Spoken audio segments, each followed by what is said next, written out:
This episode of the KIPS Personal Trainer Application Podcast is brought to you by Time to Train Fitness, your home for on-demand workouts for every level of fitness. Exercise with amazing certified instructors that want you to push through any barriers.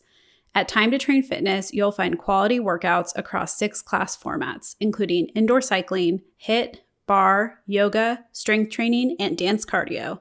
Stream brand new classes releasing every week in our over 425 on-demand library. Use the code in the description to view all the membership options and to start a free 5-day trial. Get ready to press play on your next workout.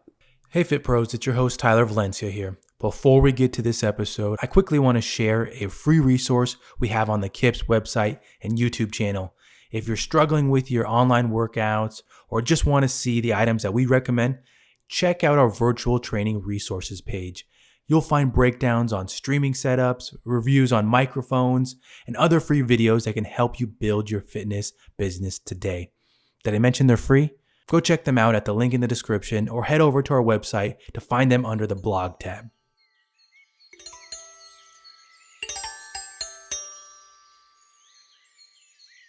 Welcome to episode 50 of the KIPS Personal Trainer Application Podcast. My name is Tyler Valencia and I'm the president of KIPS and Time to Train Fitness. I feel like I've said this in every single podcast because each one is specifically special, but with this being episode 50, it is special.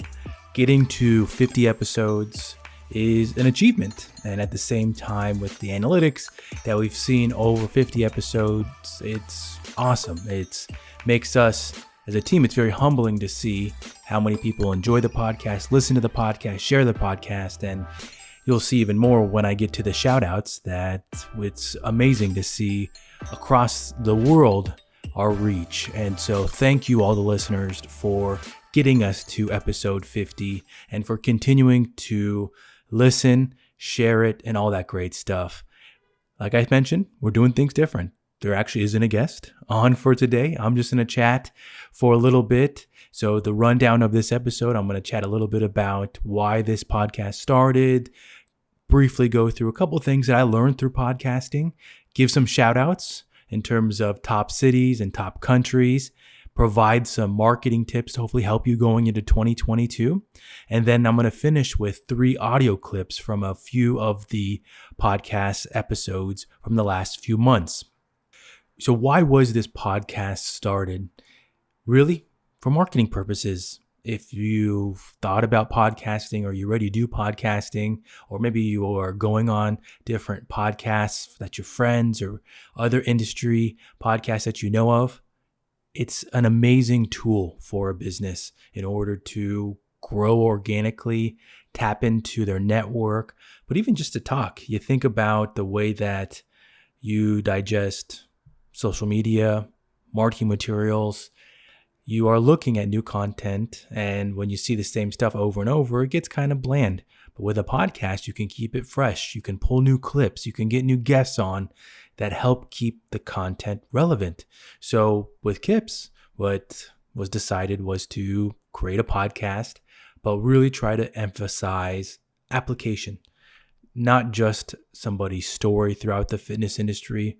Of course, we do allow the guests to talk about how they got to where they are, their background, educational background, those pieces, because oftentimes that stuff applies to the story that and the application and the techniques that they're going to share. But really, we want to get into the how, the why, and share those items to hopefully give our listeners something that they can go apply right away. That's the goal. What can they apply right away? Listen, go home, go to their job, wherever it might be, and apply that information right away. If you've thought about podcasting into 2022 or potentially being a guest, take that opportunity. It's a great opportunity to work on your public speaking skills. It's a great opportunity to get free marketing. You're getting another company to market you. They're going to take your image, your information, they're going to put it on their website, and then they're going to market it. They're going to provide that information out there. For a website perspective, you get a free link to your website right there from most likely a credible website in the eyes of Google. And then next, you are being put in front of their audience. So those are things that companies typically pay for. You pay things like Facebook, Instagram, for them to put your ads in front of people.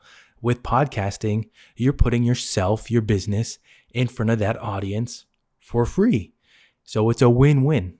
Whenever you get that opportunity, jump at it. You'll learn so much from it. If you go through that process, you could see what they're doing, what their audience is, all these things, and hopefully get stuff that you never thought was possible. What have I learned through podcasting? I briefly mentioned one of those already, and it is getting more practice at public speaking. Public speaking is one of those items that you got to get over in the fitness industry. If you are on the conference circuit or if you're teaching group exercise, you get that practice relatively quick. You can learn how to be in front of an audience, think on your feet, and be able to come up with exercises, cues, modifications, or if you're at a conference and all of a sudden a curveball is thrown at you, how do you answer that? Practice. So definitely that's one of the things that I've learned is getting more practice, getting more chances to work on my public speaking. The next one, and this is more of a business outlook, but I've learned to not rush quality. If you go back and listen to our first episode, look at the artwork, look at the write-up, look at the pieces in terms of how it was put together, I would say we are miles ahead of where that is, but it's a continual push forward. The artwork has slightly changed, the descriptions and how we lay those out has changed, and even how we market them have changed. All these things are part of learning more about branding, learning more about how we want to utilize the podcast. So definitely learning more about quality over quantity. And even in the process of how a podcast is edited, it is all improvements. So hopefully those things are things that our audience appreciates, notices, and makes them come back to listen to more episodes. Along those same lines is finding your protocol. Through podcasting, I've learned the process of putting things in order, how one thing leads to the next, to the next, to the next. And the example I'm going to give is with this recording here. After it's done, it gets edited, gets exported, gets uploaded to where we host our podcast. But then that's just one of the steps. That's one of the protocols. From there, artwork needs to be made. It needs to be put into YouTube. It needs to be put into something that basically combines and creates our full video clip. It needs to go to the website, be put in the blog. It needs to then go to the newsletter. So finding the protocol and understanding how each step is important down the line is part of that protocol, the steps, the process, and working on the process, making that process has definitely been something that I've learned through podcasting. Okay. Now we get to something kind of fun, and it's really great that with episode 50, get to share this type of information. Let's get now to top 10 cities. So if you're on there, thank you. Thank you for listening, continually listening.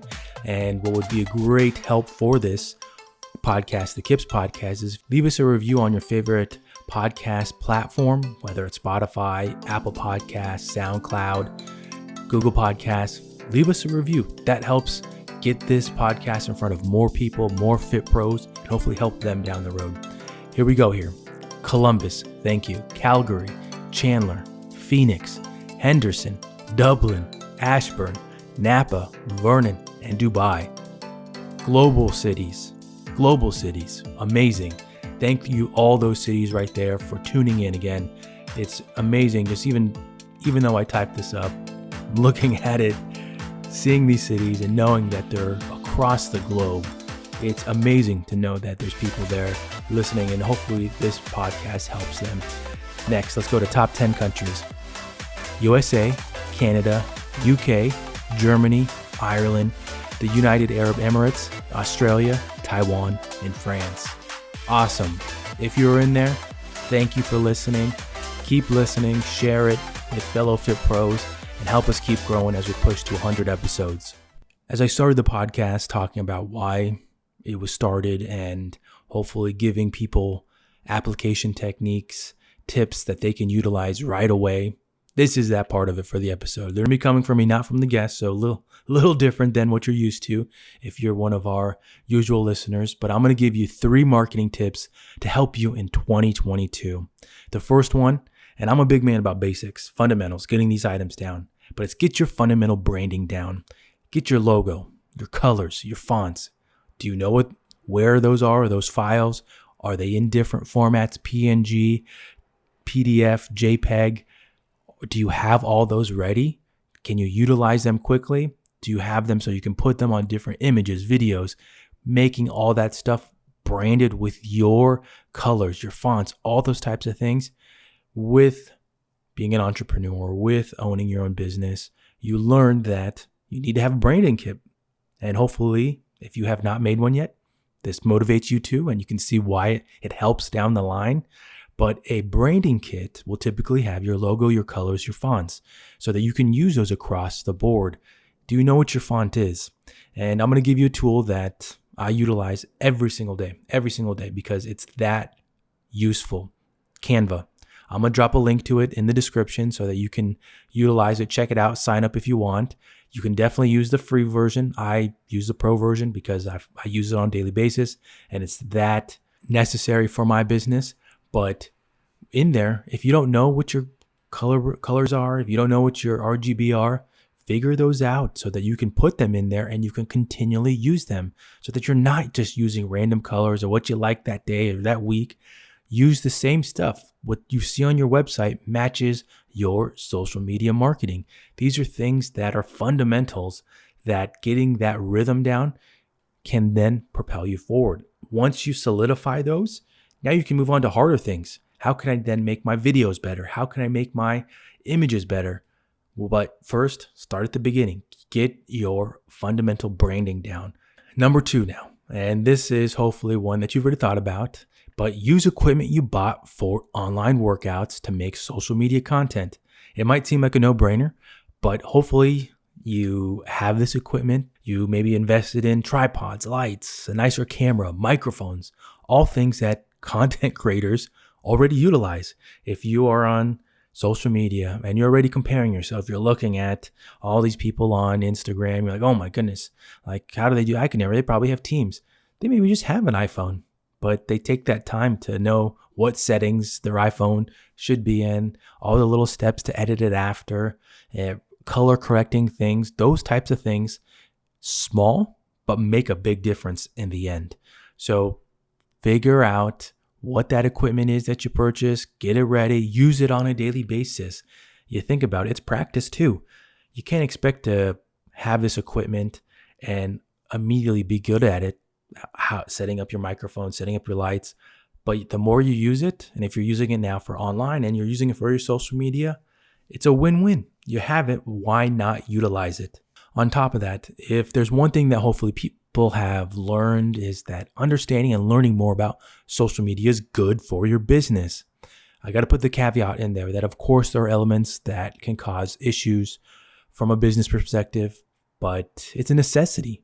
Social media is a necessity for your business. So getting over that fear, finding those ways to build confidence and understand that you just have to potentially just use it for your business. If there's things that are bothering you with you, just build your business with it and then get off. There's nothing wrong with that. Who cares what your likes are? But if you can get that cycle down of building content, creating content, branding it, and making it purposeful for your business, you're going to win. You're going to get and see things that you've thought about. And once that process starts, you're just going to want to learn more about it.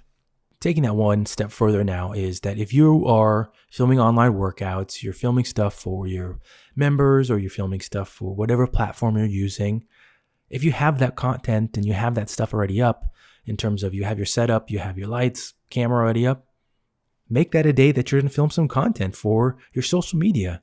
I think one of the things that some fit pros struggle with is, I don't know when I'm going to film on this day. And then they find themselves hours later, I spent this whole day trying to figure out what I'm going to post and my whole day's gone. People don't care if you filmed it today, yesterday, a week ago, a month ago.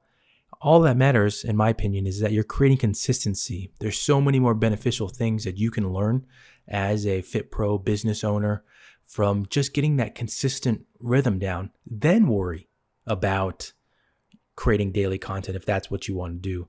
but get that rhythm down. If you don't put that foot in there to learn the process, learn the steps of making the content, editing it, posting it, then you're missing out. So don't worry about if the content isn't made that day. Get that rhythm down. It's okay to use a workout from last week or the day before. There's nothing wrong with that at all in my book. One more thing that I'll share that is an application thing. That's how in the first one I said use Canva. This one is going to be use Creator Studio. Creator Studio is 100% free. It's made by Facebook. It connects with Instagram, and you can schedule your posts out. How awesome does that sound? Scheduling your posts, and you get it, you schedule it, and you're done. Awesome. Check it out. Creator Studio. It's free. I gave you some things to think about. And as we move to number 3 now, I'm going to give you a technique or a strategy that you can utilize, because what I've kind of talked about is getting your practice, getting your rhythm down. But how? Where do I start now? What kind of content do I create? So there's a technique out there, and it's more for YouTube, but it's called the sequel technique. Essentially, what the sequel technique is that you find a video that you like on YouTube, but now you go out and you make a better one. You make one that's longer, has more information, and that's what you post on YouTube. Technique, strategy right there. Using something that's already out there, that's popular, and now making it your own. Let's now apply that to social media. Why not? Why can't you make a sequel of something you've seen out there that you like, that's somebody that you follow, or a business that you've seen out there that you're like, oh, wow, that was done really well. Use it. Use that to your advantage.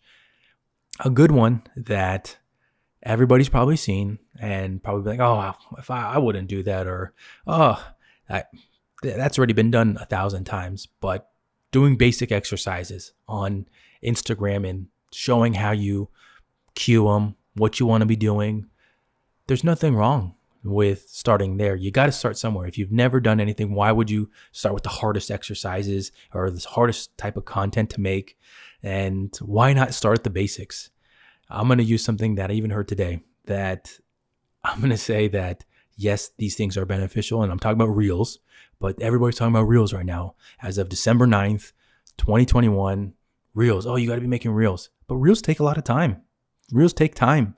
Learning how to make them, how to edit them together, how to put music, captions, all that takes time. So why don't you just start getting into a rhythm of posting? Make some content with your phone, with your microphone, your lights, all the things that you have, and just get that rhythm down. So sequel technique, let's apply it to social media and hopefully help you with creating that content and getting into something that you can get a rhythm of. If you take this example and you're like, oh, I like that, and that's motivation for me, don't forget, tag us. Tag us on social media. Let us know that this is what I'm trying to do. And hopefully there's someone out there that does, because we'll definitely repost you. We'll give you some love. Okay, so this podcast is going to be a little bit shorter than other ones, but now we're getting to a part where we're going to share some of the favorite audio clips from the past. With this podcast, we've had some fantastic guests, people that are across the industry, different jobs, gym owners, equipment owners, educators, fitness conference owners, all types of instructors, lots of people on the podcast that have really helped it grow. Why have we gone to 50? Why do we have so many downloads? It's because of our guests. We've had some phenomenal guests, and that's a shout out to them. Thank you for helping get this podcast where it is. And right now I'm going to share 3 clips that I've really liked over the last couple months. We've had some great guests over the last month, and I feel bad that I'm only going to share 3. So don't think that your podcast wasn't good if you're listening and you are already on it. But I just picked a couple clips from the last couple guests that we've had. And let's kick it off with a clip from Dr. Evan Osar. If you are already going to fitness conferences, or if you don't know who he is, check him out on Instagram. They are IIHFE, Integrative Movement System. Great educator, somebody that is already putting out tons of free knowledge out there for fit pros that you could just tune into his weekly streams, his Facebook streams, or checking out any of his posts. Tons of knowledge in there. And in his episode, we dived into education and its importance for fit pros. In the clip that we're about to jump into, I asked him a question based off of something that I saw on Facebook. I'm not a big debater on Facebook. I'm never going to debate somebody on something related to health and fitness, but I saw a comment about how one certification was better than the other, entry-level certification that is, based off of how it helped with programming better. It was because the other one was too, quote unquote, exercise sciencey. And that one always stuck with me. As somebody that has helped contribute to personal trainer certifications, the education, somebody that has seen a variety of the courses out there, it's kind of interesting to hear that just because of how they're developed. They're made to be entry-level certifications, but they're just a snippet of what somebody should hopefully dive into more after they get certified. There is a wealth of information out there that you can't put into an entry-level certification, but knowing more and diving into more of these will help you grow your career. So let's listen into this clip. Yeah, that's a great question. And I was having this discussion with a good friend and colleague of mine in the industry who is an awesome program designer. And we had this very conversation about the importance of understanding anatomy, biomechanics, and motor control. And again, you don't need to be a PhD in any one of those subjects. But here's the thing I always ask fitness professionals when they bring that question to me, or when somebody's challenging individuals like you and I on this topic. Say you have a pretty nice car, a pretty decent car, and you want to keep this car for a period of time. Would you take your car to the first mechanic who just basically says, hey, you know what, we're going to take a look at it, and if it needs new tires, we'll put new tires on it. If it needs a new carburetor, we'll put new carburetor on it. We'll probably put some spark plugs in it too. And then you ask the individual, hey, does the car really need that? Oh, no, I don't know anything about a car. I just throw it all in there because that's what I've been taught that the car needs. Or are you going to the specialist that understands your car, knows how to assess your make and model of your car, who is able to diagnose it, so to speak, and give you the most appropriate parts and recommendations for your car? Which mechanic are you going to go to? Obviously, you're choosing the latter. The individual that understands your car, understands how to assess your car, evaluate your car, and then make the best recommendations. And that's, to me, when you start to look at health and fitness professionals, why do we feel that we can just go write some programs because we know how to put some exercises together without actually understanding the individual that we're creating the program for? We don't have a background in anatomy or biomechanics or motor control or really understand those things. We just understand exercises. And that's like understanding parts of a car, but not actually how all the different parts sort of work together. So in a very easy to understand and relate to example, I think it really illustrates the importance of understanding, because again, if you are working with elite athletes, right, you can get away with, and I'm not recommending this, but you can get away with just giving them some exercises. You never would do that though, right, Tyler, right? You never go to a professional athlete and say, hey, I got a bunch of exercises. I know how to program very well. Hey, let's go train together. You'd find out a whole lot about them, their sport, and understand what they need as that professional athlete. However, when we're working with the general population, you're working with a very heterogeneous population. You're working with a group of individuals that maybe has never exercised in their lifetime. They're coming in with orthopedic issues, degenerative joint disease, sarcopenia, osteoporosis, balance issues, and all the related musculoskeletal issues related to those sort of conditions. So again, we have to understand what we're working with and who we're working with so that we can create the most effective programs. So in a nutshell, that's usually how I describe it, and really helps illustrate the importance of what we do and how to, I'm sure we'll get into this a little bit here today as well, how to differentiate yourself, because one of the biggest challenges we all have is how do we get more clients? How do we reach the right clients? How do we make ourselves differentiate ourselves from the rest of the industry? That's in your knowledge, your education, and the process that you take your clients through. That's how you differentiate yourself from the rest of the industry and the rest of the noise, to be, quite frank, with the rest of the noise in the industry. Great clip there from Dr. Evan Osar. I can't tell you enough about programming, the importance of understanding more anatomy, biomechanics, things that are going to help you as a fit pro program better, help your clients. That's really what we're looking at. How can we help our clients more at the end of the day? How can we program for them for their specific needs and not using something that's cookie cutter that we got off on the internet or we saw somebody on Instagram doing, because everybody's different. Take that, apply it, run with it. Next clip we're going to jump into is from Amy Nicotera. Amy has her own brand E5 Collective. She does her own virtual platform, but also she has an instructor training that fit pros can jump into and implement themselves. So with this clip, Amy's talking about branding, something that I talked about earlier, and talking about how she just basically got help to assemble all of what you see with her Instagram, with her presentation when she goes to conferences, when she's streaming behind her. What it all looks like is how she's got some help. And so let's listen in. Well, I'll tell you, this whole project and my brand is just me, but behind me is an awesome marketing and graphic designer girl, friend of mine that I've had since like 2000, maybe 10 I met her, 2008, 9, somewhere in there. And she has made me everything from like postcards to my websites. She's amazing. So I think find somebody who gets branding, like where the message matches the branding on your social media graphics matches what you're trying to, promote, your constant contacts or MailChimp emails that go out. They should all have like a consistent message. And I only get that really because she screams in my ear a lot about it and I understand it and people comment on it all the time.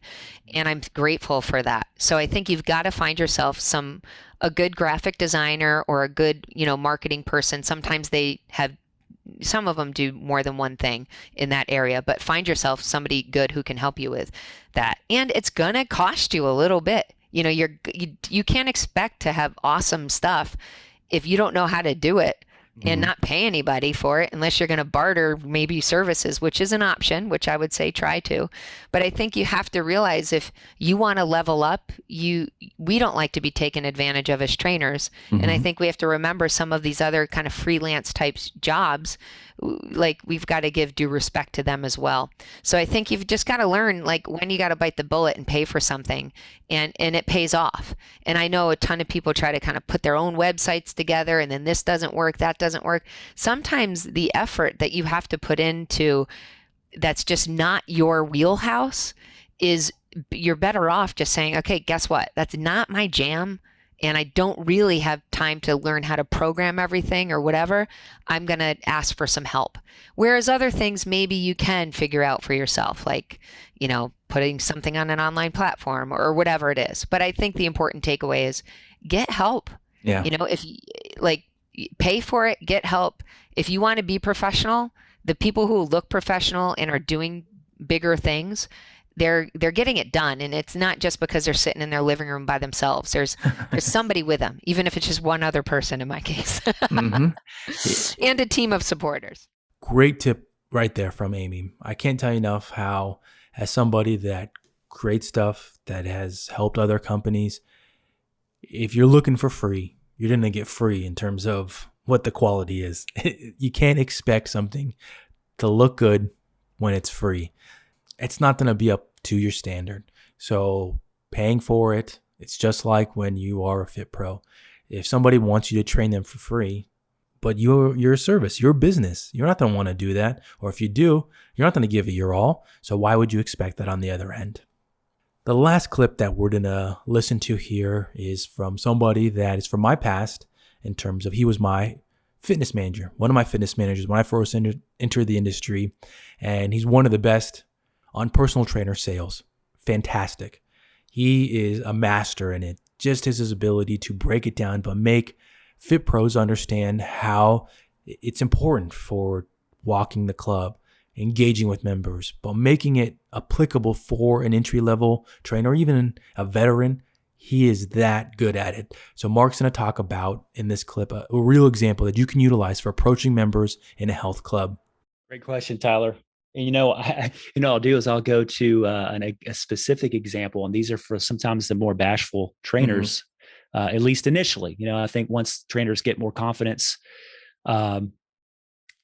and some people, just have outgoing personalities, and they could start a conversation with anybody anywhere anyways. So then they just need to know how to direct that conversation. So it's actually, it's not just a fun conversation. It's actually this person wants to know more about what you know, and they want to learn more from you, and they want to obviously get guidance from you. So, if someone is a little, let's go to the cardio, right? So you said a lot of people are doing cardio, and one of the things that is a little more problematic these days than it was, maybe earlier in my career, whereas there wasn't as many headsets back in the day, right? Because people didn't bring their Walkmans and their Walkmans.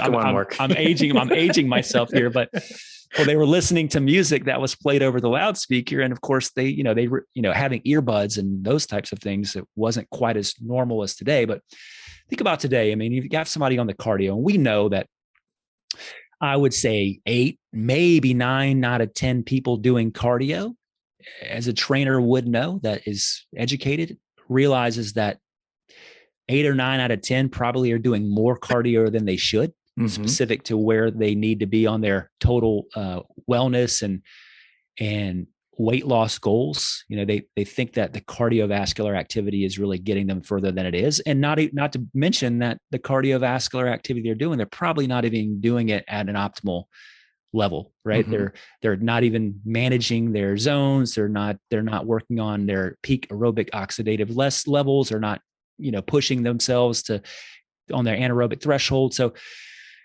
a lot of conversations that can be had on the cardio. And, the good thing about cardio in a club is that they're a captive audience. They're not going anywhere, right? They're right there.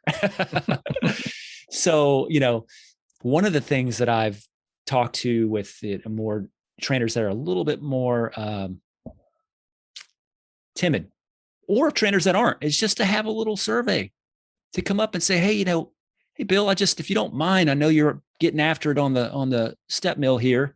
Do you mind me going through a brief little survey with you just to learn more about what you're doing and give us some insight on how we can better serve you? And that's it. A lot of times they're like, absolutely, right? They want to be helpful. I mean, as long as they're not like in the middle of an interval and they look like they're really focused on their cardio, most of them are going to be okay with taking their earbuds out and answering a few questions. So now you got to define what that survey is about, right? Because survey could be about, hey, what do you think about the club? Is the locker room clean enough? Would you like Q-tips? So, that's not the questions you want to ask. The questions you want to ask are, how long have you been a club member? How often do you come to the club? What are the goals that you have? Have you reached the goals that you've wanted to since you've joined the club? Like these, what do you do? Like what's your percentage of time on doing cardio versus strength? These are the kind of questions that you want to ask, because it really gives you a picture of what they normally do when they're there, what their goals are, and have they met their goals? Because then if you start getting answers back, it allows for you to interject. And you want, the whole rule is don't ask closed-ended questions. Don't ask yes or no questions. Ask questions that pose them to give an answer. Like, what kind of results were you looking for when you came here? Tell me, those types of things. Not did you get results? It's like, how long did it take you to get the results? Maybe they say, well, I'm still working on it. Like I still haven't gotten there. As opposed to. So those are really engaging questions, and those can really lead to, well, hey, I think there's a lot of opportunity here to take you to the next level. And, you say whatever, they say something that raises an eye, well, you can actually address it and say, it's specific to your strength training. You said your mixture is X% of cardio versus strength, or maybe they don't even do strength. They just take a couple of classes that they think are strength related, where you can say, listen, I think you're going to get so much more on that goal that you're focused on with doing some really structured strength and conditioning work. How long are you going to be on the cardio today? 5 more minutes. How about before you leave, we go through a little work on the floor so I can really share with you some ways that you can hit that goal you're talking about faster, utilizing different methods of exercise to get there. So those are the kind of things you just have to be confident enough to engage and listen to what they say, but ask the right questions. So they're kind of leading the person into where you want them to go. So that right there, 100% the reason why this podcast was started and the content that we push for. If you listen to that clip or you go back and listen to his episode, you're going to get more of that. Things that you can take right away and apply it in your business. If you heard it and you took that example, you could literally walk into the club and do that right now. And that's what we want our listeners to get on a consistent basis when they tune in. So that's all that we have for this episode. It's a special one, the 50th episode. Thank you to our guests, all the guests that have come on, helped grow this podcast, the listeners from across the globe. It's motivation to continue to make sure we put out good content for you. As I mentioned before, if you've been listening, leave us a review on your favorite platform. That helps. Share it with your fellow Fit Pros. But until then, we'll see you in the next one.